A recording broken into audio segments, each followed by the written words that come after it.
ओम शांति। आज 11 जून 2024 के बाबा के अनमोल मधुर महावाक्य सुनेंगे। आज की बाबा की मुरली है पतित और पावन, दोनों के बीच का कॉन्ट्रास्ट। बाबा कहे तुम बच्चों को संपूर्ण बनना है, क्योंकि अब घर जाना है, फिर पावन दुनिया में जरूर आना है। तो इसीलिए बाबा हम बच्चों को संपूर्ण बनने की युक्ति बताते हैं कि बच्चे पूरा पूरा बेघर बनो, देह सहित देह के सर्व संबंधों को भूलो और सिर्फ एक बाप को याद करना है। इन आंखों से जो कुछ भी देखते हैं सब विनाश होना है, इसलिए धन संपत्ति वैभव आदि सब भूल एकदम बेघर बनो। ऐसे बेघर ही प्रिंस बनते हैं। तो सुनते हैं आज के बाबा के अनमोल मधुर महावाक्य। ओम शांति। मीठे बच्चे, अब तुम्हें संपूर्ण बनना है। क्यों? क्योंकि वापस घर जाना है और फिर पावन दुनिया में आना है। आज की मुरली से प्रश्न है, संपूर्ण पावन बनने की युक्ति कौन सी है?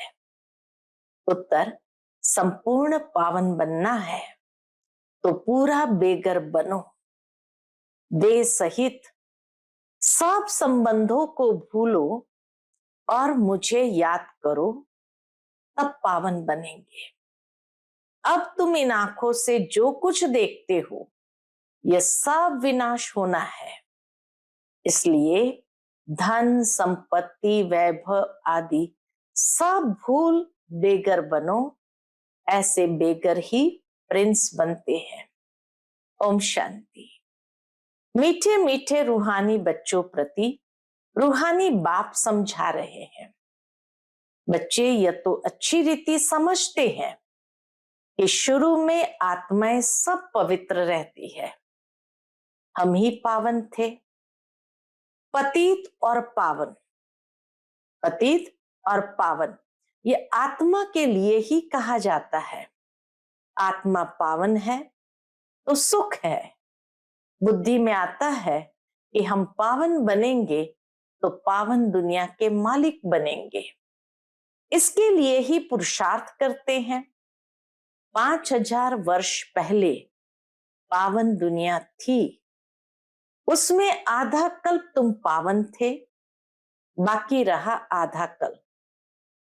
यह बातें और कोई समझ नहीं सकते। तुम जानते हो पतित और पावन, सुख और दुख, दिन और रात आधा आधा है। जो अच्छे समझदार है, जिन्होंने बहुत भक्ति की है, वही अच्छी रीति समझेंगे। बाप कहते हैं, मीठे बच्चों तुम पावन थे, नई दुनिया में सिर्फ तुम ही थे, बाकी जो इतने सब है वह शांति धाम में थे। पहले पहले हम पावन थे और बहुत थोड़े थे, फिर नंबरवार मनुष्य सृष्टि वृद्धि को पाती है। अब तुम मीठे बच्चों को कौन समझा रहे हैं? कितना प्यार से बाबा कहे, अब तुम मीठे बच्चों को कौन समझा रहे हैं? बाप आत्माओं को परमात्मा बाप समझाते हैं। इसको कहा जाता है संगम, इसको ही कुंभ कहा जाता है। मनुष्य इस संगम युग को भूल गए हैं। बाबा ने समझाया है 4 युग होते हैं, 5वां यह छोटा सा लीप संगम युग है। इसकी आयु छोटी है, संगम युग की आयु बहुत छोटी है। बाप कहते हैं, मैं इनकी वानप्रस्थ अवस्था में प्रवेश करता हूं। इनकी ब्रह्मा बाबा की वानप्रस्थ अवस्था में प्रवेश करता हूं। बहुत जन्म के अंत के भी अंत में बच्चों को ये खात्री है ना, बाप ने इनमें प्रवेश किया है। खात्री है ना कि बाप ने इनमें प्रवेश किया है। इनकी भी बायोग्राफी सुनाई है, ब्रह्मा बाबा की भी पूरी बायोग्राफी सुनाई है। बाप कहते हैं मैं आत्माओं से ही बात करता हूं। आत्मा और शरीर दोनों का इकट्ठा पार्ट होता है, इनको कहा जाता है जीव आत्मा। पवित्र जीवात्मा, अपवित्र जीवात्मा।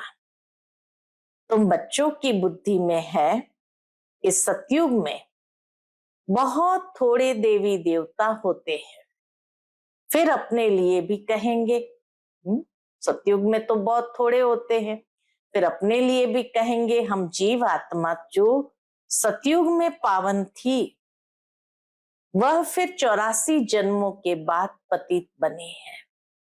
पतित से पावन, पावन से पतित, ये चक्र फिरता ही रहता है। याद भी उस पतित पावन बाप को करते हैं। तो हर 5000 वर्ष बाद बाबा एक ही बार आते हैं, आकर स्वर्ग की स्थापना करते हैं। भगवान एक है, जरूर वही पुरानी दुनिया को नया बनाएंगे। फिर नए को पुराना कौन बनाता है? रावण, क्योंकि रावण ही देह अभिमानी बनाते हैं। दुश्मन को जलाया जाता है, मित्र को नहीं जलाया जाता है। सर्व का मित्र कौन है? सर्व का मित्र एक ही बाप है, जो सर्व की सदगति करते हैं। उनको सब याद करते हैं। क्यों याद करते हैं शिव बाबा को? क्योंकि वह है ही सबको सुख देने वाला। तो जरूर दुख देने वाला भी कोई होगा। जब सुख देने वाला है तो जरूर दुख देने वाला भी कोई होगा। वह है 5 विकार रूपी रावण। आधा कल्प राम राज्य, आधा कल्प रावण राज्य। स्वास्तिका निकालते हैं ना, इसका भी अर्थ बाप समझाते हैं। इसमें पूरा चौथा होता है। 4 युग होते हैं, एक एक युग एक एक चौथाई का। तो इसमें पूरा चौथा होता है, जरा भी कम जास्ती नहीं। ये ड्रामा बड़ा एक्यूरेट है। कोई समझते हैं हम इस ड्रामा से निकल जाएं? बहुत दुखी है। इससे तो जाकर ज्योति ज्योत समाए, वह ब्रह्म में लीन हो जाए। कई लोग सोचते हैं कि बहुत दुख है, क्यों ये ड्रामा के चक्र में आना, इसे तो निकल जाए, ज्योति ज्योत समा जाए, ब्रह्म में लीन हो जाए। लेकिन कोई भी जा नहीं सकता। एक बार आए हैं तो अनेक प्रकार के कर्म किए हैं, और वो कर्म बंधन अनेक आत्माओं के साथ बंधते जाते हैं, तो उसको चुकाना तो पड़ेगा, उससे छूट तो नहीं सकते हैं। तो इसीलिए बाबा कहे कोई भी जा नहीं सकता। क्या क्या ख्यालात करते हैं, भक्ति मार्ग में प्रयत्न भी भिन्न भिन्न करते हैं। सन्यासी शरीर छोड़ेंगे तो ऐसे कभी नहीं कहेंगे कि स्वर्ग व वैकुंठ पधारा। प्रवृत्ति मार्ग वाले कहेंगे फलाना स्वर्ग पधारा। प्रवृत्ति मार्ग वालों के लिए कहेंगे स्वर्ग पधारा, वैकुंठवासी हुआ। लेकिन सन्यासी के लिए कहेंगे पार निर्वाण गया। आत्माओं को स्वर्ग याद है ना, तुमको तो सबसे ज्यादा याद है। तुमको दोनों ही हिस्ट्री ज्योग्राफी का पता है। हम बाबा कहे दोनों की हिस्ट्री ज्योग्राफी का पता है, और कोई को पता नहीं है। तुमको भी पता नहीं था। बाप बैठ बच्चों को सब राज समझाते हैं। ये मनुष्य सृष्टि रूपी वृक्ष है। वृक्ष का जरूर बीज भी होना चाहिए। आप ही समझाते हैं पावन दुनिया कैसे पतित बनती है, फिर मैं पावन बनाता हूं। पतित से पावन कौन बनाते? एक बाबा ही बनाते हैं। पावन दुनिया को कहा जाता है स्वर्ग। पावन दुनिया है स्वर्ग। स्वर्ग पास्ट हो गया, फिर जरूर रिपीट होना है। इसलिए कहा जाता है वर्ल्ड की हिस्ट्री रिपीट होती है, अर्थात वर्ल्ड ही पुरानी से नई, नई से पुरानी होती है। रिपीट माना ही ड्रामा। ड्रामा अक्षर बहुत अच्छा है, शोभता है। चक्र हूबहू फिरता ही रहता है। नाटक को हूबहू नहीं कहा जाता। कोई बीमार हो पड़ते हैं तो छुट्टी ले लेते हैं। तो तुम बच्चों की बुद्धि में है, हम पूज्य देवता थे, फिर पुजारी बने। बाप आकर पतित से पावन बनने की युक्ति बताते हैं, जो कि 5000 वर्ष पहले बताई थी। सिर्फ कहते हैं बच्चों मुझे याद करो। बाप पहले पहले तुमको आत्माभिमानी बनाते हैं। पहले पहले यह सबक यानी पाठ देते हैं, बच्चे अपने को आत्मा समझो और बाप को याद करो। हम बाबा आकर के सबसे पहले हमें आत्माभिमानी बनाते हैं और पहला पहला पाठ यही पढ़ाते हैं कि अपने को आत्मा समझो और बाप को याद करो। इतना तुमको याद कराता हूं, तुम फिर भी भूल जाते हो। भूलते ही रहेंगे जब तक ड्रामा का अंत आए। अंत में जब विनाश का समय होगा तब पढ़ाई पूरी होगी, फिर तुम शरीर छोड़ देंगे। जैसे सर्प भी एक पुरानी खाल छोड़ देते हैं ना, तो बाप भी समझाते हैं। तुम जब बैठते हो अथवा चलते फिरते हो, देही अभिमानी होकर रहो। आगे तुमको देह अभिमान था, अब बाप कहते हैं आत्म अभिमानी बनो। देह अभिमान में आने से तुमको 5 विकार पकड़ लेते हैं। आत्म अभिमानी बनने से कोई विकार पकड़ेगा नहीं। देही अभिमानी बन बाप को बहुत प्यार से याद करना है। आत्माओं को परमात्मा बाप का प्यार मिलता है। इस संगम युग पर इसको कल्याणकारी संगम कहा जाता है, जबकि बाप और बच्चे आकर मिलते हैं। तुम आत्माएं भी शरीर में हो, बाप भी शरीर में आकर तुमको आत्मनिश्चय कराते हैं। बाप एक ही बार आते हैं, जबकि सभी को वापस ले जाना है, तभी बाबा आते हैं। समझाते भी है, हम तुमको कैसे वापस ले जाएंगे। तुम कहते भी हो हम सभी पतित है, आप पावन हो, आप आकर हमको पावन बनाओ। तुम बच्चों को पता नहीं है कि बाबा कैसे पावन बनाएंगे। जब तक बनावे नहीं तब तक क्या जाने। यह भी तुम समझते हो आत्मा छोटा सितारा है, बाप भी छोटा सितारा है, परंतु वह ज्ञान का सागर, शांति का सागर है। तुमको भी आप समान बनाते हैं। यह ज्ञान तुम बच्चों को है, जो फिर तुम सबको समझाते हो। बाबा ने ज्ञान हम बच्चों को दिया, जो फिर बाबा कहे तुम सबको समझाते हो। फिर सतयुग में जब तुम होंगे तो यह ज्ञान सुनाएंगे क्या? नहीं, ज्ञान सागर बाप तो एक ही है, जो तुमको अभी ही पढ़ाते हैं। जीवन कहानी तो सबकी चाहिए ना, वह बाप सुनाते ही रहते हैं, परंतु तुम घड़ी घड़ी भूल जाते हो। तुम्हारा माया के साथ युद्ध है। तुम फील करते हो, बाबा को हम याद करते हैं फिर भूल जाते हैं। बाप कहते हैं माया ही तुम्हारी दुश्मन है, जो तुमको भुला देती है, अर्थात बाप से बेमुख कर देती है। तुम बच्चे एक ही बार बाप के सन्मुख होते हो, बाप एक ही बार वर्षा देते हैं, फिर बाप को सन्मुख आने की दरकार ही नहीं। वर्षा दे दिया, फिर बाप को सन्मुख आने की दरकार नहीं। पाप आत्मा से पुण्य आत्मा स्वर्ग का मालिक बनाया, बस। फिर क्या आकर करेंगे? स्वर्ग में बाबा आकर क्या करेंगे? तुमने बुलाया और मैं बिल्कुल पूरे टाइम पर आया।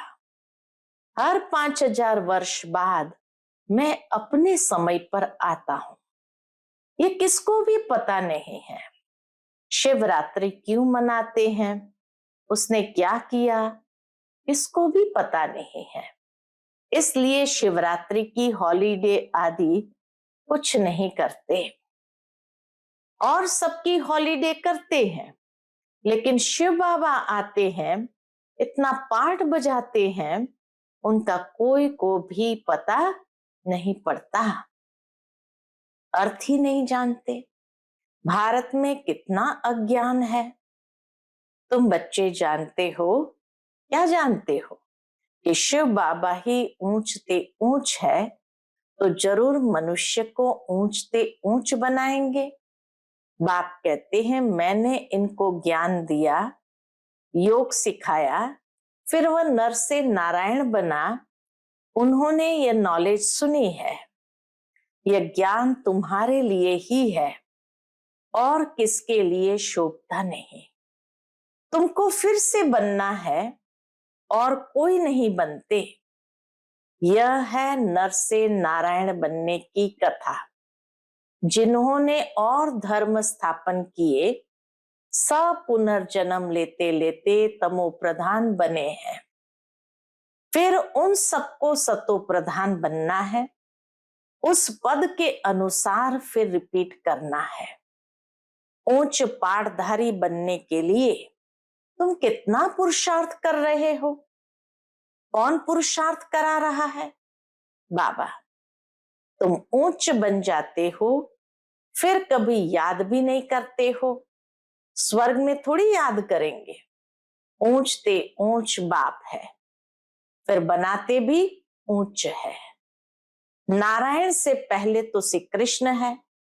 फिर तुम ऐसे क्यों कहते हो कि नर से नारायण बने?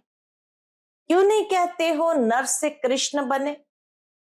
नर से नारायण कहा जाता है, नर से कृष्ण क्यों नहीं कहते हैं?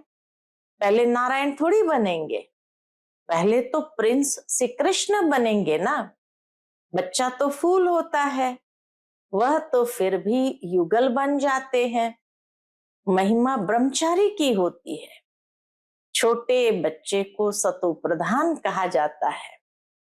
तुम बच्चों को ख्याल में आना चाहिए, हम पहले पहले जरूर प्रिंस बनेंगे, सीधा महाराजा थोड़ी बन जाएंगे। गाया भी जाता है बेगर टू प्रिंस। बेगर किसको कहा जाता है? किसको कहा जाता है?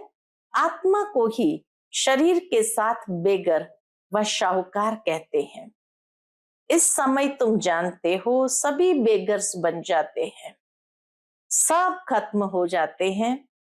तुमको इस समय ही बेगर बनना है, शरीर सहित। पाए पैसे जो कुछ है खत्म हो जाएंगे। आत्मा को बेगर बनना है, सब कुछ छोड़ना है, फिर प्रिंस बनना है। तुम जानते हो धन दौलत आदि सब छोड़कर बेगर बन हम घर जाएंगे, फिर नई दुनिया में प्रिंस बनकर आएंगे। जो कुछ भी है सब कुछ छोड़ना है। बाबा कहे जो कुछ भी है सब कुछ छोड़ना है। यह पुरानी चीज कोई काम की नहीं है। आत्मा पवित्र बन जाएंगी, फिर यहाँ आएगी पाठ बजाने।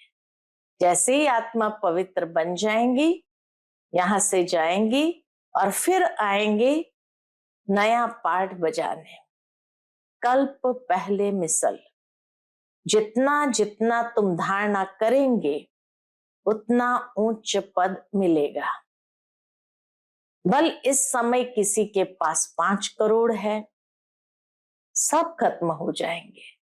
बाबा कहे कुछ भी रहना नहीं है, सब खत्म हो जाएंगे। हम फिर से अपनी नई दुनिया में जाते हैं।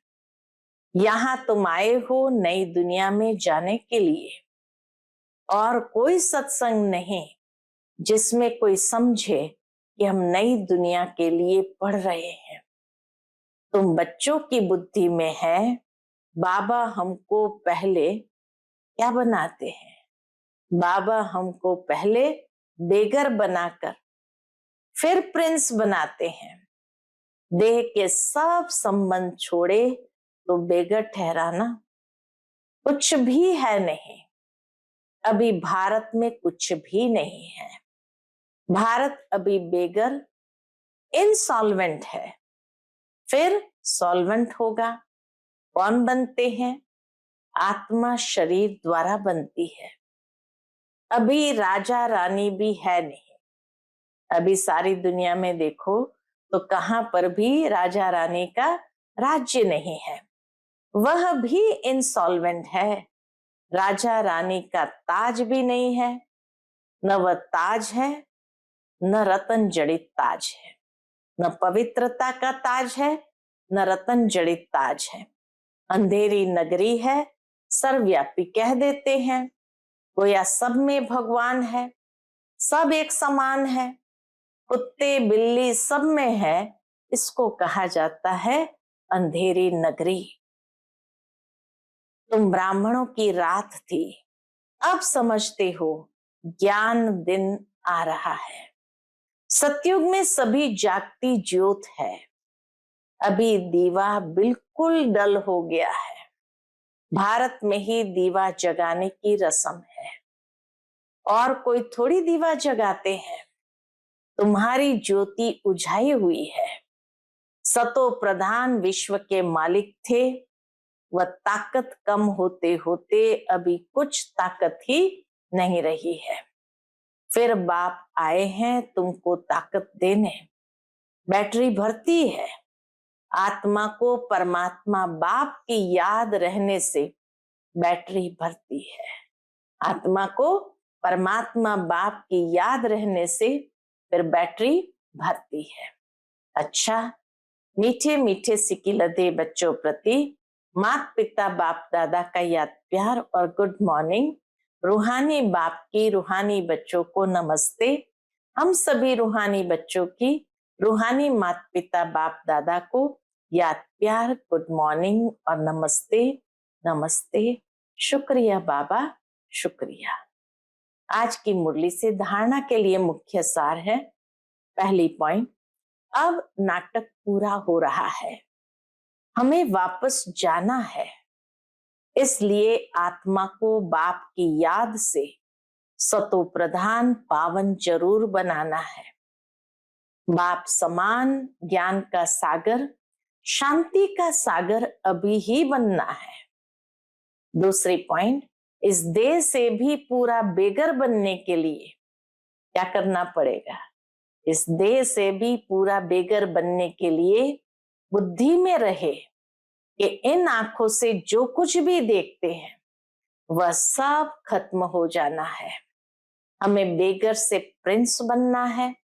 हमारी पढ़ाई है ही नई दुनिया के लिए। आज का बाप दादा का मधुर वरदान हम बच्चों के प्रति है। चमत्कार दिखाने के बजाय अविनाशी भाग्य का चमकता हुआ सितारा बनाने वाले सिद्धि स्वरूप भव। चमत्कार दिखाने के बजाय अविनाशी भाग्य का चमकता हुआ सितारा बनाने वाले सिद्धि स्वरूप भव। आजकल जो अल्पकाल की सिद्धि वाले हैं वह लास्ट में ऊपर से आने के कारण सतो प्रधान स्टेज के प्रमाण पवित्रता के फल स्वरूप अल्पकाल के चमत्कार दिखाते हैं। बाबा कहे आजकल जो लास्ट में ऊपर से आते हैं सतो प्रधान स्टेज होने कारण पवित्रता के फल स्वरूप अल्पकाल के चमत्कार दिखाते हैं, लेकिन वह सिद्धि सदा काल नहीं रहती, क्योंकि थोड़े समय में ही सतो रजो तमो तीनों स्टेजेस से पास करते हैं। आप पवित्र आत्माएं सदा सिद्धि स्वरूप है। चमत्कार दिखाने के बजाय चमकती हुई ज्योति स्वरूप बनाने वाले हो। चमत्कार दिखाने के बजाय चमकती हुई ज्योति स्वरूप बनाने वाले हैं। अविनाशी भाग्य का चमकता हुआ सितारा बनाने वाले हैं। इसलिए सब आपके पास ही अंजलि लेने आएंगे। आज का स्लोगन है, बेहद की वैराग्य वृत्ति का वायुमंडल हो तो सहयोगी सहज योगी बन जाएंगे। बेहद की वैराग्य वृत्ति का वायुमंडल हो तो सहयोगी सहज योगी बन जाएंगे। हमारे बेहद के वैराग्य वृत्ति के वाइब्रेशंस दूसरी आत्मा के अंदर भी सहजता से वो वैराग्य उत्पन्न करता है, जिसके कारण वो नजदीक समीप सहयोगी होती है। सहज योगी बनने की हिम्मत उनमें भी आ जाती है। अच्छा, ओम शांति।